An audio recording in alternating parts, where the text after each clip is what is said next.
Become a human chromatograph, able to separate all the notes of the broad tea spectrum. Let's get analytical.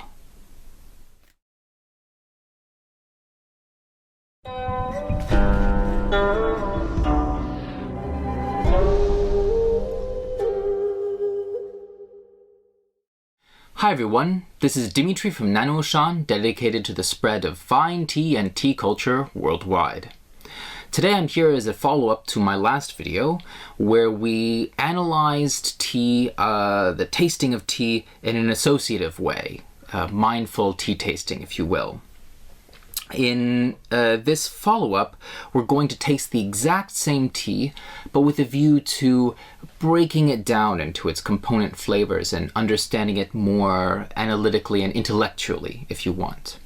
In the last video, the focus was more on expanding our perception, if you will. It doesn't sound too out there.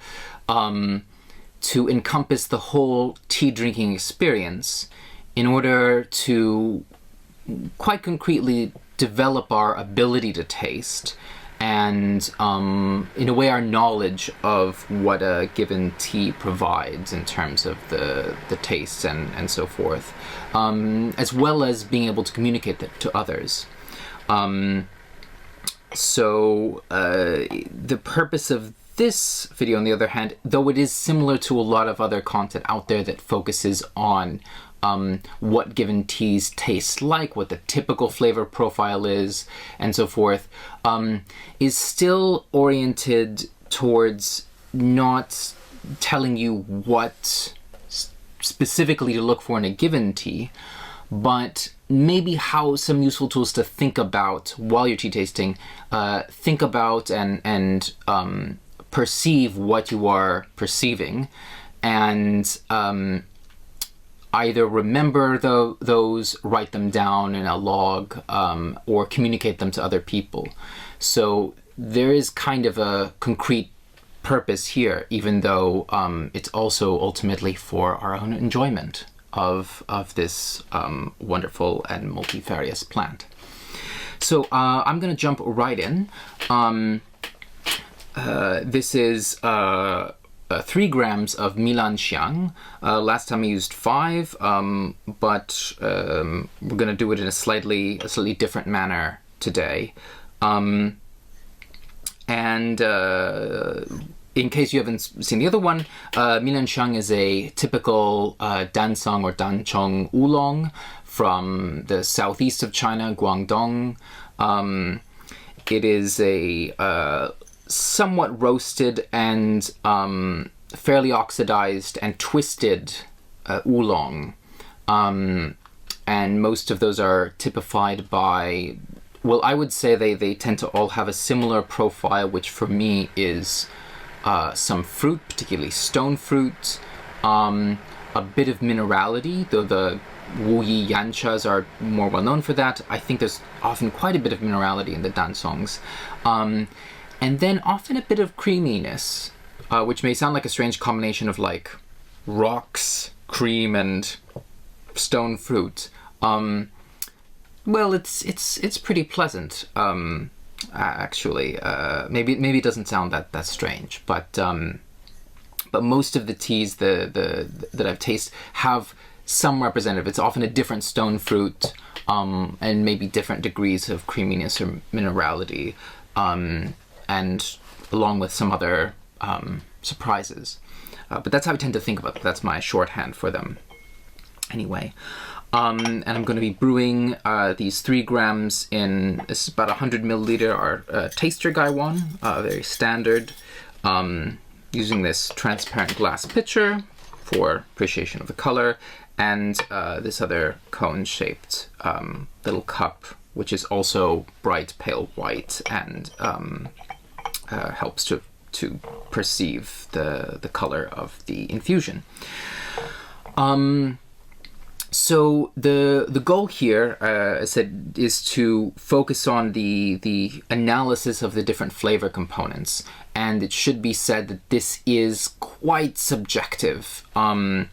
There is no way to directly transmit your perception of flavor to someone else. Flavor is, in a way, a qualia, something that is untransmittable and in its own way ineffable. We can only talk about flavor and smell generally by reference to other flavors and smells. This smells like strawberry, and someone says, oh, okay, I know what my perception of strawberry is like, and presumably that person's perception of what they're tasting as close to strawberry will make me also think that this is what I taste as strawberry when I taste it.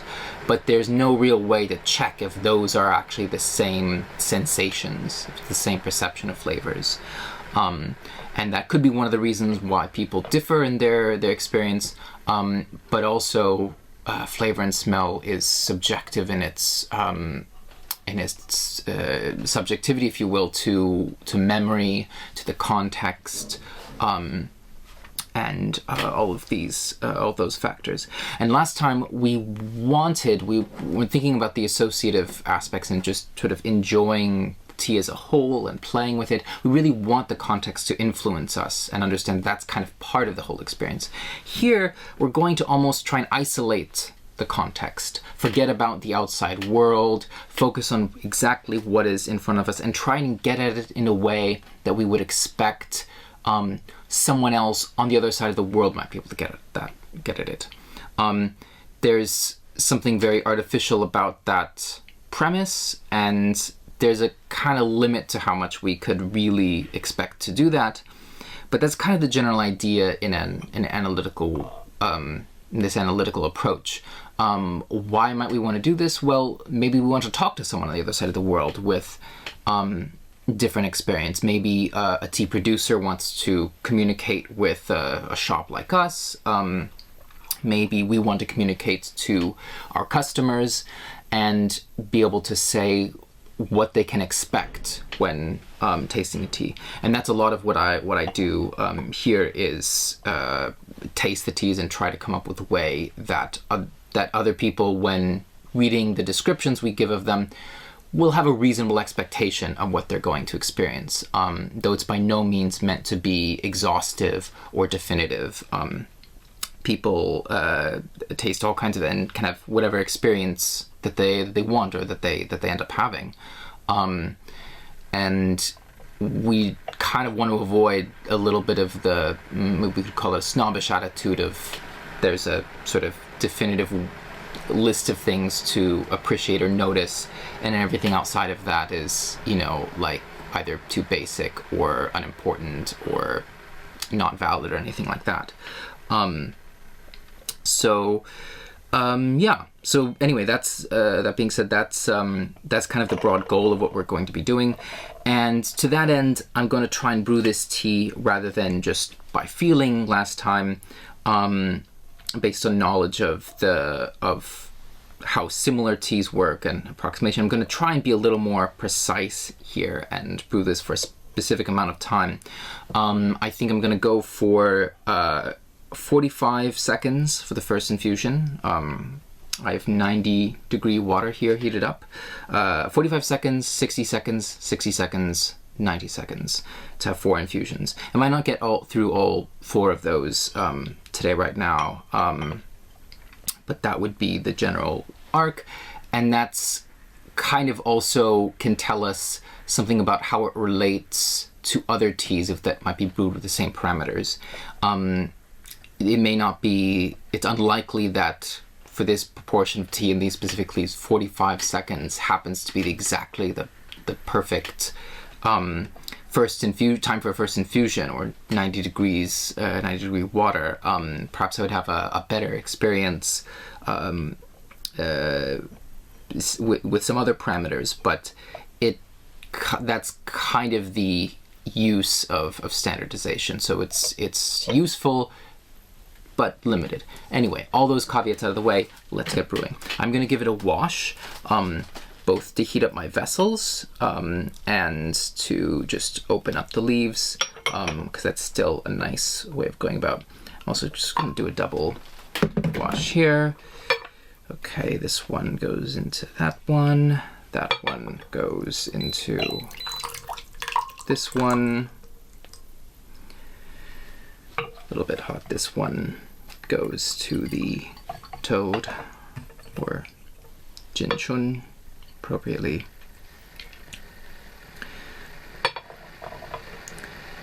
And that one can be poured out. So I'm going to be looking for a series of specific things here today. I'm not going to be taking notes, but note-taking is, I think, a valuable resource, particularly when you taste a lot of teas. Say you get a sampler from your favorite retailer and you get a bunch of different teas, or you are trying a new shop and you order a bit of everything. Or you've had the same tea from many different places, many different years. It can be helpful to keep a log and keep notes, to which just even the act of writing it down or typing however you write it, or keep track of it, can help you remember better what the experience was like, what the tasting notes were, what the whole everything that you experienced there. It's hardly the only way to experience tea, as we said, but and taking notes can be a little bit distracting from just the let's say pure enjoyment of the tea, but it's also valuable. So I'm not going to be doing that today per se. I'm going to be just sort of verbally noting down here, if you will. This can function as my log for this tea. But maybe in the future I'll share the kind of note-taking schema I find the most useful, with the kind of keeping track of all the important information. But we're just going to talk about that here today. So I didn't give a sniff of the dry leaves right now. I already did before in the previous video, and they're quite, though it's a little cold out here and aromatics don't come out as much, they were surprisingly kind of peachy and lighter stone fruit than I remembered with this tea. But I'm also going to have a sniff here of the wettened leaves, which now should be really giving off some strong aromas. And they are. There is a lot of fruit there. I'm inclined to say not only stone fruit, though if I had to pin it down, I would actually, no, I'm not ready to pin down what the stone fruit is, but this could also be kind of a basket of a lot of fruit. Maybe there's some red fruits in there, maybe even a bit of a berry, maybe some open kind of flowers, like a peony or something, floral, fruity, something a little bit bitter. One can detect here, maybe an edge of the roasting that it presumably has. Looking at the leaves, these are fairly dark, but with the application of water, some of the greenness has come out, and they're medium length. So that tells us something about the level of oxidation here, which we might use to know kind of what to expect.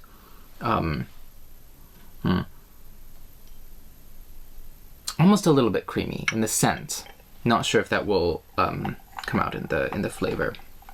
But it's time for first real infusion. Can also see if there's any scent remaining here. Since it's a different, a bit of a different character what comes off the evaporating residue that's left after a wash or after an infusion is emptied. And that can be really interesting. The inside of the lid's also kind of similar to that, but not getting much out of this moment. So, what does it say? 45 seconds. I have a timer in the corner of my view, and I'm gonna start it now. Yeah. Pouring that coating evenly, giving, yeah, I think this is about a full 100 milliliters here. And we're just gonna let that steep for a little while. At this point, I usually make, when tasting a tea, with a little more view to analysis, have have that note-taking pad and a rubric of all the things that I expect to look for that may be useful. Not all of them are, but it's sometimes useful to run down the gamut and see what you find. That's potentially another advantage to this side of tasting, is that when being a bit disciplined and looking in all the places that you might find something interesting, the appearance of the leaves, the color of the infusion, the smell, and at every different kind of point you may find some unusual surprises, and that can be also enjoyable as well as informative. Okay, so here we have our first infusion. It's a medium, kind of golden color. If you want to get accurate in a glass vessel, it's best to put it against something pale. Could use the back of this guy one. Could use my shirt here. Can look at when it goes through the color as it goes through the shirt. But that's probably not visible from that angle. As well as having it in a white vessel here. It's a little bit kind of off, I want to say peach colored. I hope I'm not merely being influenced by the scent. Kind of yellowy, a little bit goldenrod, but a bit pale in that direction.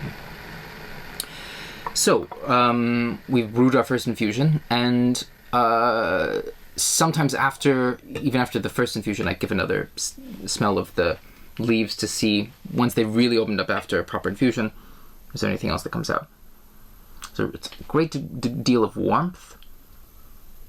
Like it is physically warm, but like a warm character, which probably is also because it's physically warm, but some of the aromatics remind me of just a little bit of like baking things. Because it's fruity, it's like, say, a baking fruit cobbler. Fruit cobbler, that sounds nice. It's that time of year. Fruit cobblers, guys, they're simple and delicious.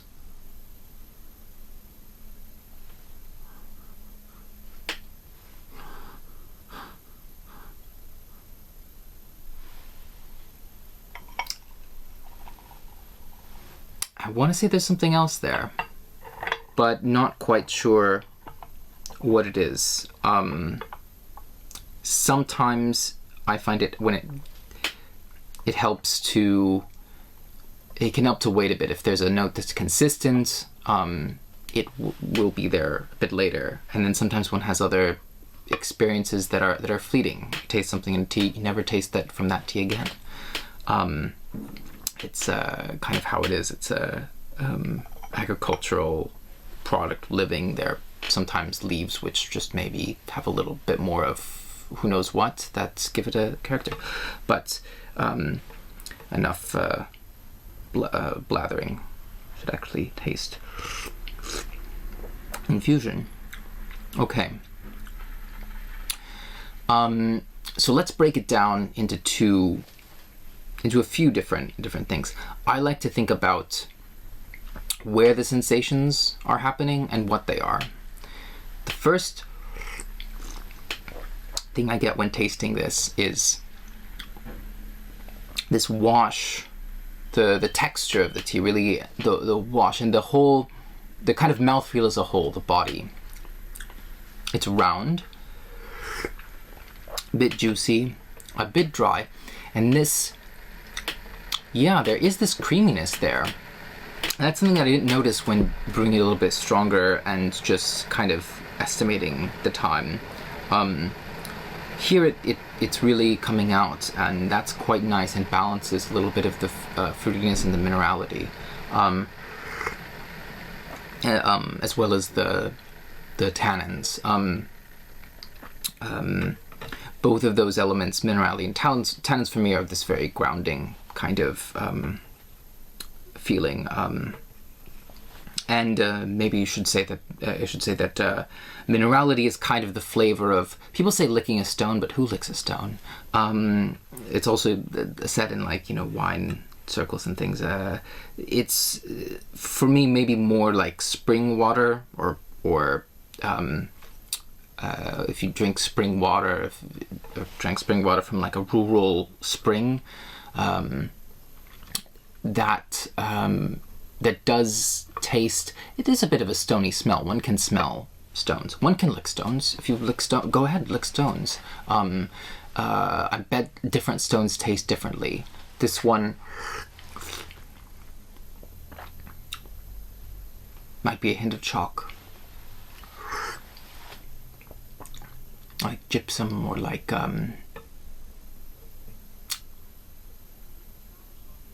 little of plagioclase feldspar, I think. I'm bluffing. I haven't tasted to stones myself. Right, returning to real concrete things. That's the point of our analysis here. Mouthfeel, texture, and then the taste notes that are coming out. All these fruity things. And then also in the nose, the aroma. Those can be a little bit separate. What one experiences in the taste, on the tongue versus the nose. And if you want to see the difference, simple thing is simply hold it out.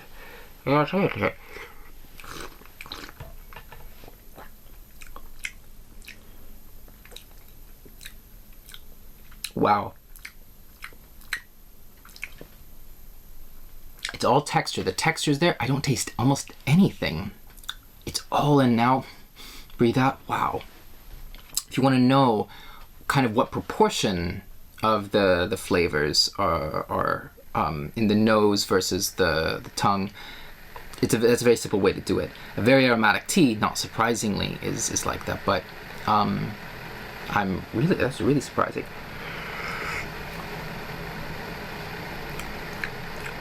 It's a little bit of sweetness, and it should be said, I think generally the tongue is less sensitive to or it's sensitive to a narrower band of flavors than the nose. But that's but still there's a bit of difference between different teas of how that's distributed in the how much the overall profile is distributed between the nose and the mouth. And this is clearly a mostly nose tea. We'll see as it develops. Dancongs usually get a little bit bitter, and that's definitely something that one experiences more in the mouth. So that's very interesting, and that's a good notes to note down and remember about a tea. And then really starting to drill down, what is it in the nose? And I talked about this a little bit in the last segment, but it can be very difficult at first to identify specific flavors, particularly when they're kind of mixed together, and even when one has the feeling of recognition. So there's kind of two things we have to develop that ability. We have to sort of split flavors off, or focus on one flavor sensation at a time, which may well be the sensation of many different volatile molecules. It's a little bit hard to know like how that's distributed, but we can, let's say, focus on a set of those sensations that have a particular character, and then maybe we pull out, okay, actually that is either the same as or very similar to say a specific fruit flavor, like boysenberry. It's very that's a little too specific, guys. Here we go. Say mango. Is this mango though? Sometimes it helps to be prompted with different possibilities, like a list of different notes one might experience, or a nice tasting wheel.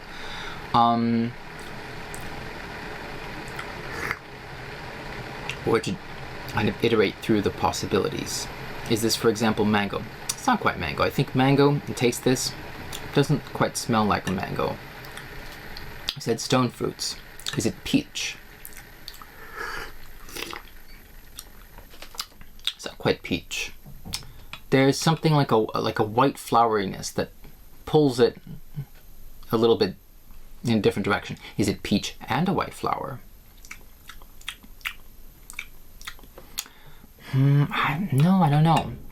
Is it apricot? It could be a little bit apricot, but not so very particularly.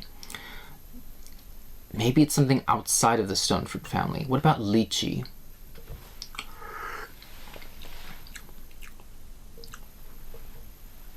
Somehow, that seems more plausible. I think lychee or lychee, wherever you want. Lychee, I think.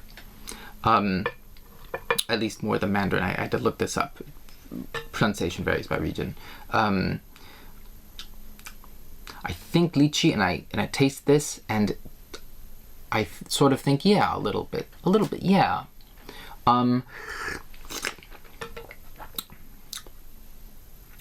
What about, say, more apple or pear? Could be a little bit of that too. I said I usually, the Milan Xiang I particularly associate with plums. This could be a plum. This could be, I would go for the yellow, one of those varieties with the like yellow skin, but yellow flesh but dark skin. A little bit. There's a little bit of the sourness that remains on the side of the tongue. Feel free to order some of this tea or and taste it yourself and completely disagree with me on all of those notes. That's sort of more of an example of how to go, how one might go about identifying different things. Sometimes the guess and check method works. At the same time, when you, if you do have a feeling of particularity, it helps to, over time, try and reach for that. At least I find that helpful. You have the feeling of familiarity and a particular sense memory, and try and think back to where you were when you experienced it, what was going on. It can help to ask those questions. Just close everything off. Focus on, if you have the sensory perception right there. You taste the tea. You focus on that. Okay, there's something fruity like. It reminds me of something. I'm gonna reach back. What does the fruit look like? I'm tasting this, and I have a nice piece of fruit in front of me. Maybe I'm biting into it. Maybe I'm smelling it right there. It's kind of ripe. And what does the fruit look like? Holding the taste, holding the idea of the fruit. Or if it's a place, I'm imagining it brings me into a place. It suggests an environment. Where am I? What is that? I'm smelling this and tasting this, and what is around me? And trying and making that link. And sometimes, eventually, it seems to happen. Sometimes nothing quite fits. Maybe the taste is just very similar to a bunch of things without really being like any one of them enough to make the connection. Maybe it's and it may be simply forgetfulness, basically. Sort of lesson or object demonstration, or in a way a slippage of the mind. You may just not be able to catch it that time, and that's okay. Try again, and eventually, at least I found, one builds up the ability to eventually click, make that connection, retrieve that sense memory, and say, oh, it is pineapple, and maybe it's even it's that time I was having grilled pineapple on like a hot summer afternoon, that time in, you know, someone's backyard. And it's a very, like, you know, not everything has such a specificity to it, but that kind of training can help learn to identify and pull apart particular notes. And those are that's kind of the two main tools I would suggest for learning to think about tea analytically, or think about the experience of flavor analytically. Those are running through possibilities, getting a general impression, identifying, narrowing down, okay, this is kind of earthy, for example. Is it dry soil? Is it moist soil? Is it mulch? Is it dust? Is it actually rock? Is it sort of a basement or a cellar, somewhere a little bit actually more, you know, mildewy and woody or cement? Running through all the possibilities, sometimes having a list of such possibilities as a prompt helps, and or having the experience, particularly when there's a note of familiarity that appears, trying to reach for that and fish it and bring it back. And over time, that process gets easier.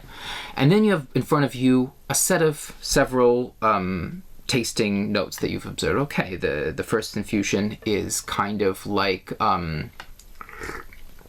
what did we say? It's a little between lychee and apple pear, and maybe ultimately some kind of a yellow plum with black skin is the closest thing there, and there's a minerality, and it has this mouthfeel. Okay, that's my first infusion. And continuing on to the next one, I can observe how that changes. Another set of notes, another set of textures, and then I have a picture of what this tea has been like, this brewing experience of the tea. And it may totally find that when doing it in a more casual way, like we did last time, it's a completely different character. Some teas are very much all over the map, usually within a narrow map, all over a somewhat small but like map with room for surprisingly significant variation. Some teas are super predictable, almost no matter how you brew them, same flavor profile every time, and kind of the gamut in between those two extremes. And once we have this kind of either understanding of the tea, this list, if you will, then of observations, specific observations, what it tastes like, what the experience is like, what the dry leaves are like, the wet leaves, the color of the infusion, what the first infusion tastes like and smells like, the second infusion, what the mouthfeel for each of them are. What do we do with that? That can be purely educational for ourselves to have an idea about this specific tea, and by extension then maybe teas of the character. I tasted Milan Xiang today. Maybe I can, after tasting other Dancongs and seeing what overlaps versus what differs, or tasting other instances of Milan Xiang and seeing also what overlaps and what differs, I might have a better idea about that specific kind of tea, the cultivar, or the overall category.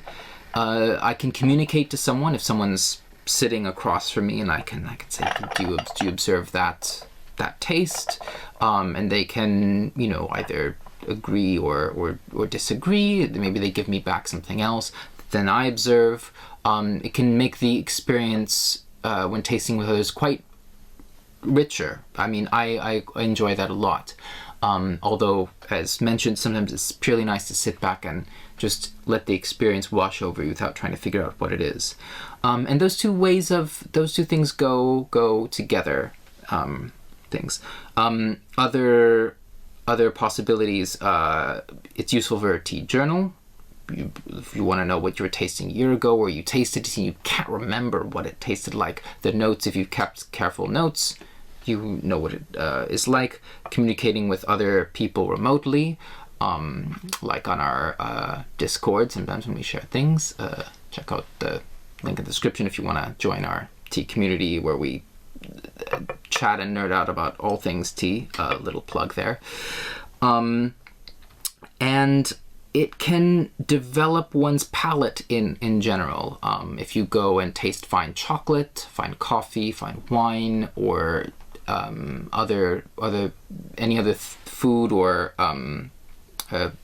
foodstuffs, consumables that have delicate aromatics and are nuanced in this way, it's super useful for that. Cheese as well, for example, beer, a lot of things. All kinds of cuisine, or imagine, you know, taking a walk in the park or walk in nature, and having a little more of a trained nose to be able to guess what some of the scents are around you. It's overall a useful skill to develop and can make the tea experience more enjoyable.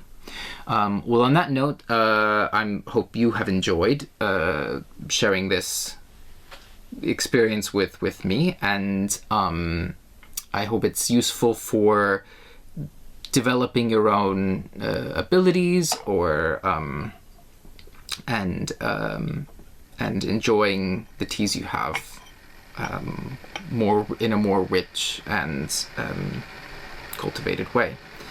I'd be very interested to hear any feedback you have. So if you have any comments, responses, agree, disagree, please comment below.